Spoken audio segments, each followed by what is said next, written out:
What's up, everybody? Welcome to the show, the Average Nobody Podcast. I'm your host, Keith. And again, welcome to the show. We broadcast on at True TV 5722. It's on YouTube. You can look it up. Also, we broadcast on Facebook. And we do a lot of uploads on other social media, including Instagram and TikTok and a few other ones. So be looking for us. But anyway, let me start off this show by saying I thank you all for tuning in. Welcome to the show again. I'm the host, Keith. And today, let's just get into. The biggest thing going right now is the politics. We all know that. And in St. Louis, now I want to stay on state politics. We're going to stay away from the national level right quick, because of the fact that, I understand what's going on with the presidential race. But on the local level, we had recent elections, and St. Louis has a new possible congressman. He's supposed to run in the primary. I'm talking about Wesley Bell. He ran against former Congresswoman Cori Bush. Me personally, I voted for Cori Bush. I think she was doing a good job. Wesley Bell, had the Jewish APAC behind him that funded his campaign.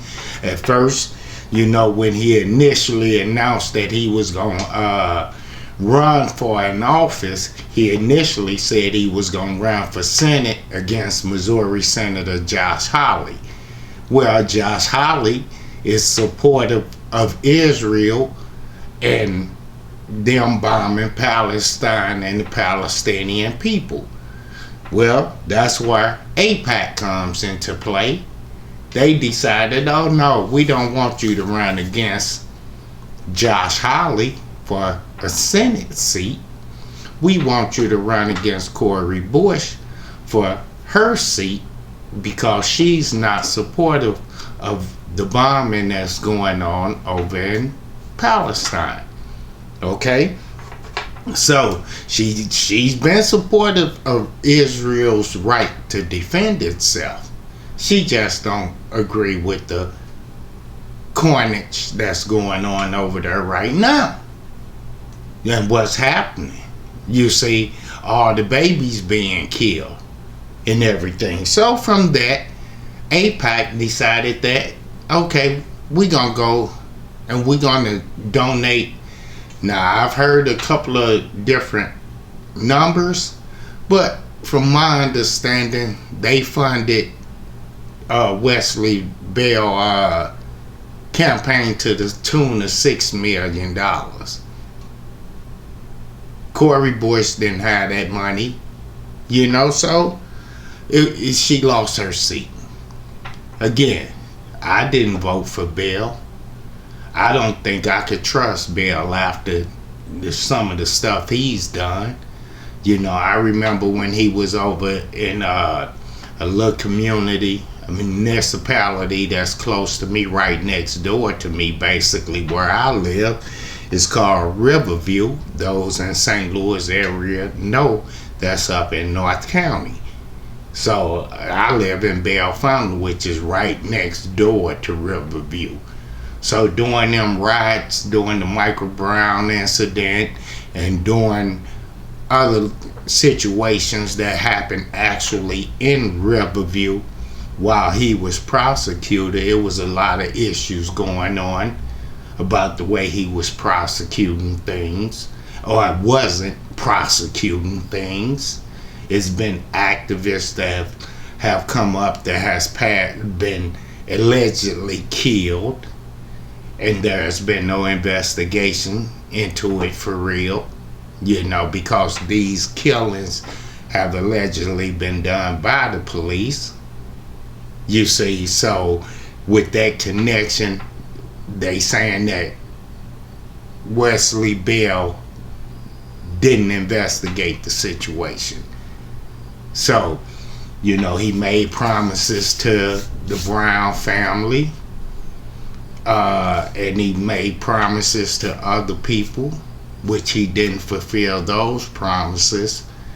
Then he had the incident where he spoke with Cori Bush on the phone. Good thing she recorded it. You know what I'm saying? But if I was her, I would have released it immediately when I recorded it. She waited too late to release that tape, because she released it a few days or so, a week or so before people go to vote. You see, so with him having that money machine behind him lying, him not doing some of the things that he promised that he was gonna do, when the November elections come, I never voted for a Republican before, but in the case of District 1, the district I live in the state of Missouri, for Congress, I ain't vote for Wesley Bell. You see, all of that, because he has no allegiance to the community, so why should the community have allegiance to him?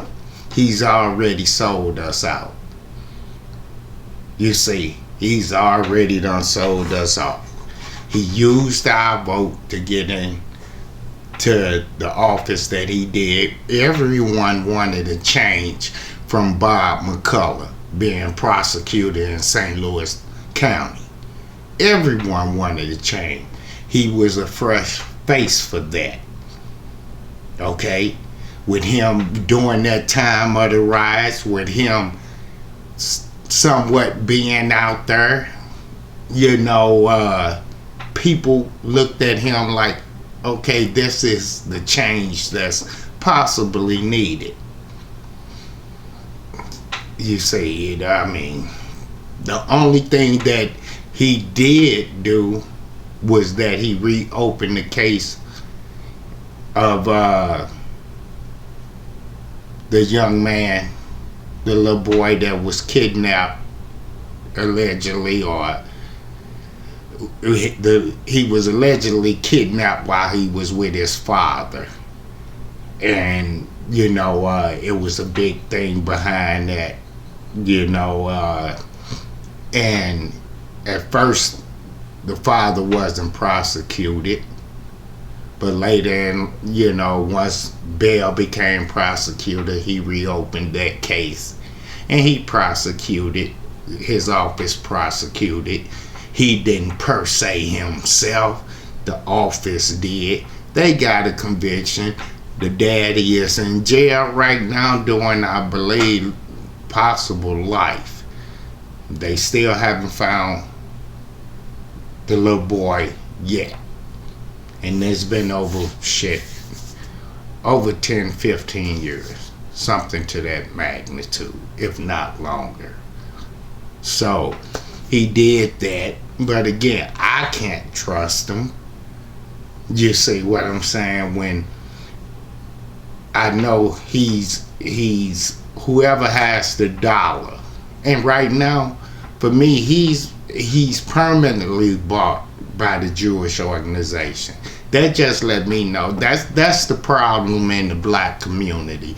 We'll sit up there and we'll tell our people we for our people, but then we'll turn around and somebody with some money will come through. That's how they flood the neighborhood with the dope and all of that shit. Somebody with some money will come through and change the whole fucking community. And they bought that seat. They got her up out that seat. They bought him. They put him in that seat. And the one good thing that came up out of it is the fact, like she said in her concession speech, she's not under nobody's thumb. Totally now. And if I was her, I would go after the organization to APAC, because they ain't for the. My question is, Wesley Bell, once you flip and you decided to run against her, what did you get for our community? What did you get? The only thing you got was for you. Your campaign was ran about, everything was about her. You see, y'all made that y'all slogan. She was only for herself. You did it. You serious. That's what you did, bro. That's what you did. You sold out our whole community, bro. Now, you say you gonna reach across the aisle and we need to come together. Now, you fucked that up, dude. Now, the only thing you got for sure, you know, I mean, I would assume you gonna win. Sorry about that, folks. I had to take a phone call. That was a family member of mine, and had to speak with him for a second. But you know, like I said, when it comes to Wesley Bell, you know, I can't trust nothing that he's gonna do for the community. To me, it's truly only about him, what he's getting up out of it. You know, it's true what they said, or is alleged that he slept with subordinates. It's alleged that he's had elderly abuse or lawsuits of involving workers that's of older age, sued them for discrimination or some stuff like that. It's about him, you see. And just like they trying to do with Trump against the VP Vice President Harris, soon to be President Harris, just like they, you know, try to label them with the bad terms. Like, for instance, again, you know, they were saying that Cori Bush was for herself. 90% of the time she voted with Biden. Now, the first thing, as a constituent, I don't want you being no yes person anyway. Just because somebody puts out an agenda don't mean that you're supposed to agree with it just because you are from the same party. You see, that's one of the things that gets us. You see, is this stuff about, you know, you gotta fall in line on certain situations, yeah.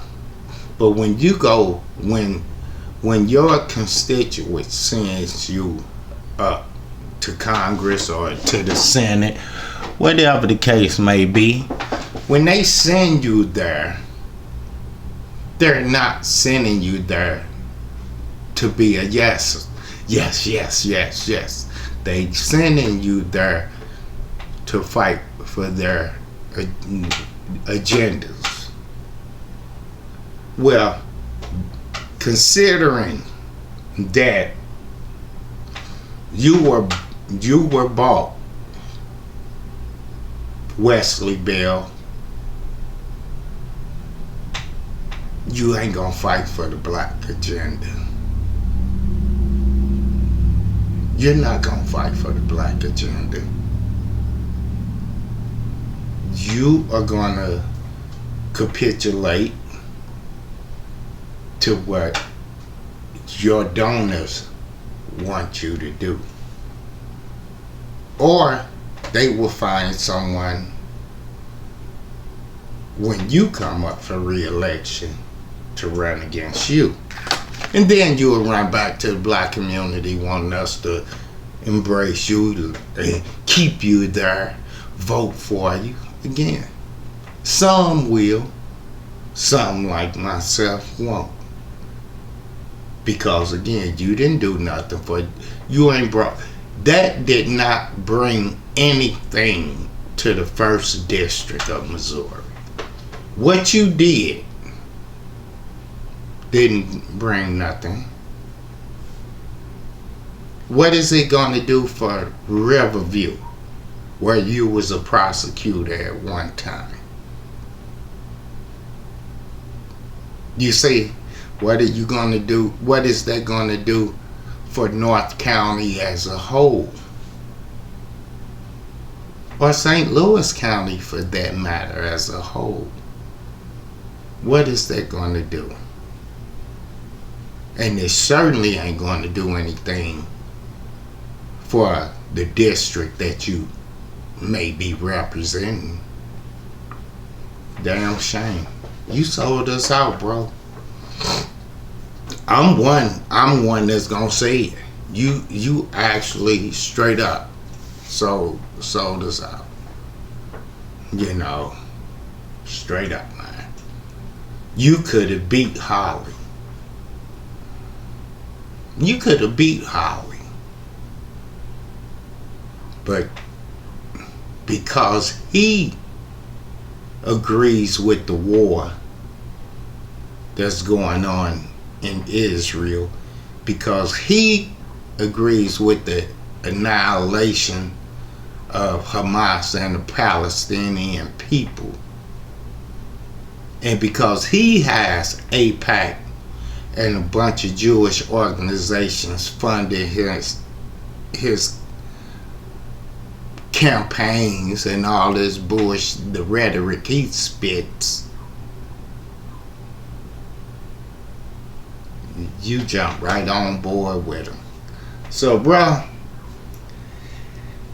I'm gonna say it again, and this is the last time I'm gonna say it, at least on this episode.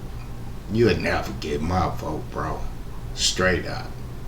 I'ma run this shit on Facebook. I'ma run it on every one of the social medias, bro. You can never get a vote up out of me again. Straight up. After you did us like that. And if anybody votes for you, they believe that bullshit you say, then okay. Okay. That's on them. Have it. Moving along. Let's move this shit along. Other big story in St. Louis. Nelly Mo. Nelly. Cornell Haynes.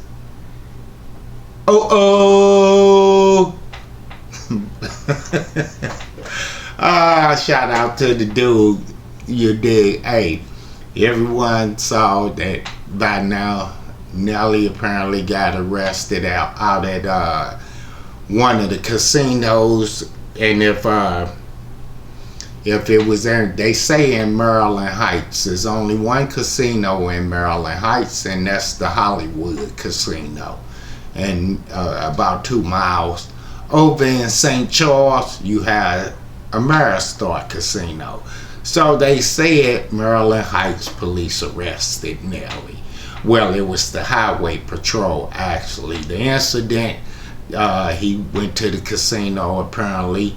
You know, when you go in, you show your ID or whatever. They ran a check on his ID, and it come back that he had an active warrant for failure to produce insurance. Why the man don't have any insurance on the vehicle, I don't know. You know, I do know of people who do have trouble with insurance because they can't make the payment. But I'm sure that ain't the case with old Nelly Mo. So it had to be a hiccup somewhere else. Maybe the brother forgot. Maybe one of the people on his team that handled it ain't handling the business right or whatever. But apparently he was driving. He got caught with no insurance. Didn't go to court. Okay, or something to that nature. Ended up, they put a warrant out for him. He at the casino, run his name. Find out he got a warrant. Handcuff him, search him, find 4 allegedly ecstasy pills. I don't know how they knew they was ecstasy pills so quick without being tested. Maybe they field tested it. I don't know. But if they ain't tested it, then it shouldn't be said that it's ecstasy. At least they allegedly having ecstasy. Well, any motherfucking way, they got him for them 2 charges. Took him to Maryland Heights Police Station. Apparently he was there for 2 hours. Now the biggest thing that gets me in all of this is, first of all, how the hell TMZ get the story before the local news get the story? TMZ posted this story before even the fucking local news got the story.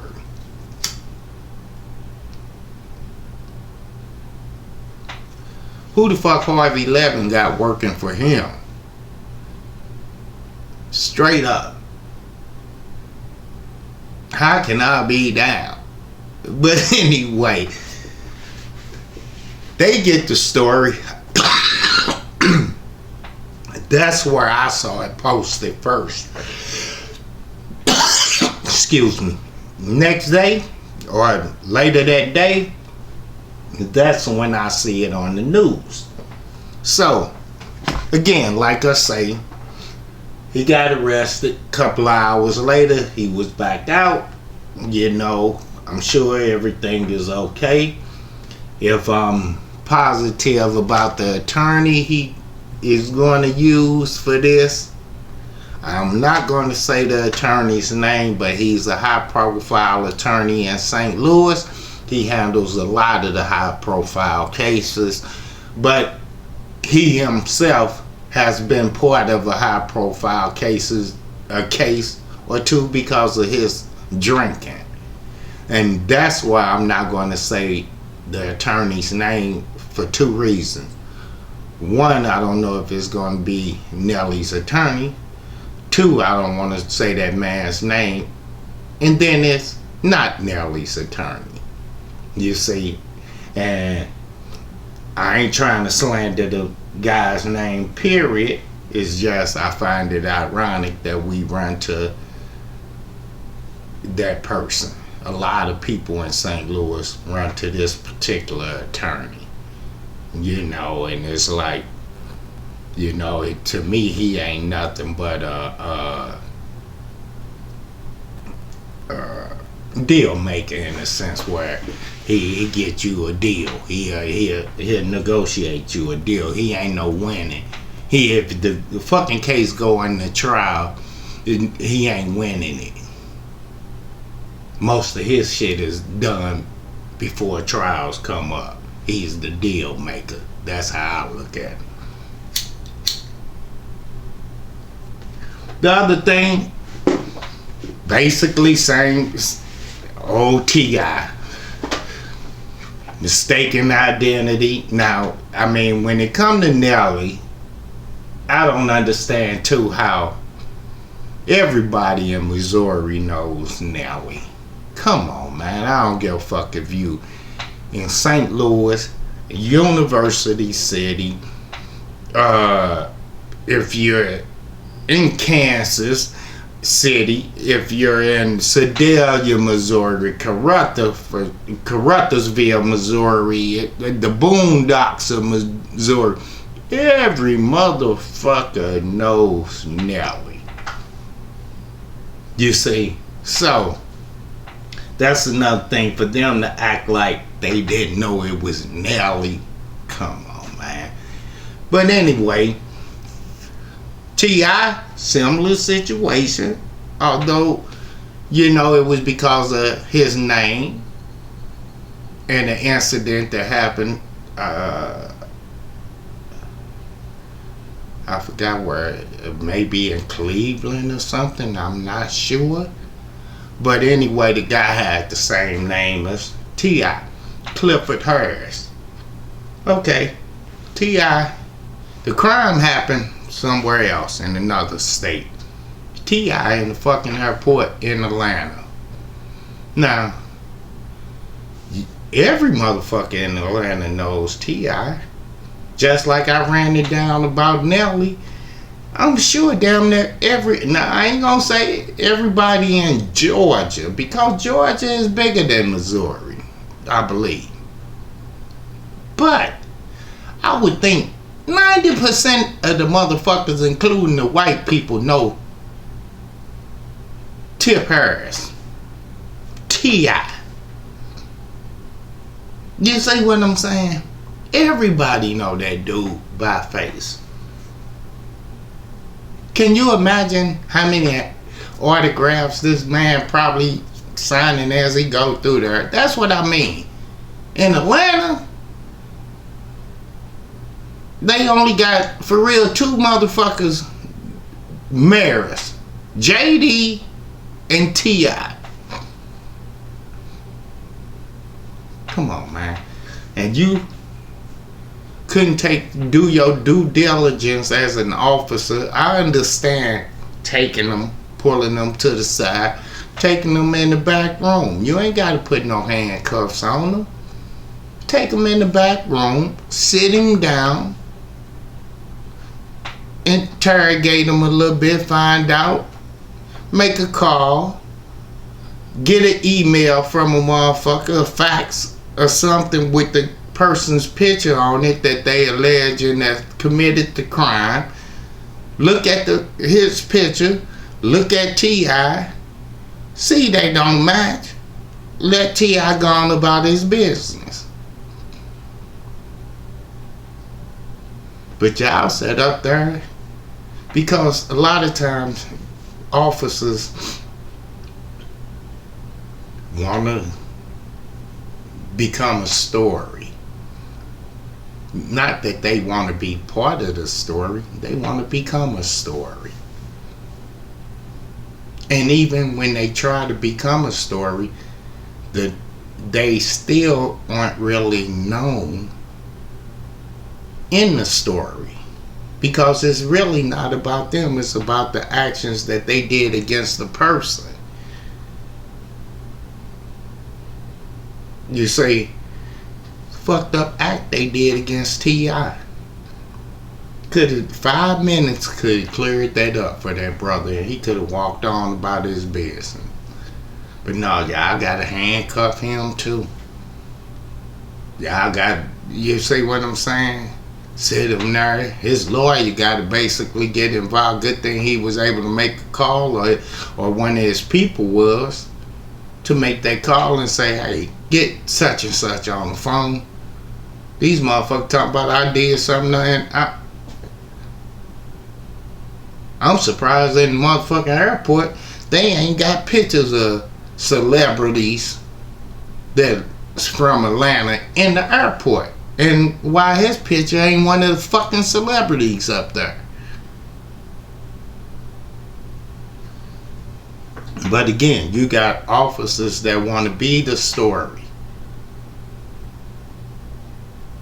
because he would have been a story if the story about T.I. or Clifford Harris beating a woman was true. That Clifford Harris, T.I. You'd have been a story. Good cop made a good arrest on T.I. the rapper, blase blase, if it would have been him. Now you embarrassed. You and the rest of the department looking pretty embarrassed. You see. And every time that brother come to the airport, y'all gonna have to basically kiss his ass, because y'all embarrassed yourself. So just, my take on things. You see what I'm saying? A lot of this shit, we call ourselves trying to do right, but in reality, we trying to have our moment. We trying to, make our moment happen. You see, if you supposed to have a moment, it'll happen naturally. You don't need no outside forces to get that moment to happen. It'll happen naturally for you. So I want to thank you all for tuning in. I enjoy bringing the show to you. If you like the show, you can catch it on YouTube at UTV 5722 Average Nobody Podcast. If you would like to donate to the show, you can donate through Cash App 8 for 2 DDT, the number 8 FOR, the number 2 DDT. And if you would like to come on the show, hit me up at KeithTaylorKT6@gmail.com. Again, for donations, Cash App 8 for 2 DDT. And if you want to come on the show, or if you would like for me to come and highlight your business, if you're in the St. Louis area, hit me at KeithTaylorKT6@gmail.com. I appreciate any time you all spend with me. Again, y'all have a wonderful day. Peace.